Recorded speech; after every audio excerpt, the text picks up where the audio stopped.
पाकिस्तान तहरीक इंसाफ ने 90 दिनों में इंतखाबात नागुज़ीर करार दे दिए। चेयरमैन PTI कहते हैं 5 रुकनी बेंच हो या फुल कोर्ट, हमें इससे कुछ फ़र्क नहीं पड़ता। हम सिर्फ ये जानना चाहते हैं कि इंतखाबात आइन में फराहम करदा मुद्दत 90 रोज़ के दौरान हो रहे हैं या नहीं।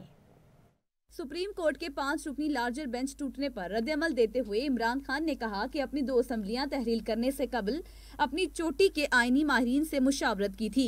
आईनी माहिरीन की राय यही थी कि इंतखाब के 90 रोज में इनेकाद के हवाले से मुतल्लिक आईनी शिक को फैलाना मुमकिन नहीं। उधर शाह महमूद कुरैशी ने कहा कि सारी कौम की नजरें इस वक्त सुप्रीम कोर्ट की तरफ लगी हुई हैं। हम उम्मीद लगाए बैठे हैं कि आइन की फतह हो गई। हुक्मरानों की तरजीहात भी आपके सामने, तवक्को सुप्रीम कोर्ट से है, तवक्को आला अदलिया से है कि इस भंवर से मुल्क को निकालेंगे और बज़रिया इंतखाबात हम दलदल से निकलेंगे। फवाद चौधरी बोले, सुप्रीम कोर्ट को शिकस्त देने की कोशिश हो रही है। आइन 90 दिन बाद कोई हुकूमत कबूल नहीं करता। मुल्क को इस वक्त जुल्म और जबर के साथ चलाया जा रहा है। अगर आज सुप्रीम कोर्ट को जो शिकस्त देने की एक कोशिश हो रही है, इससे सुप्रीम कोर्ट को तो नुकसान होगा ही होगा।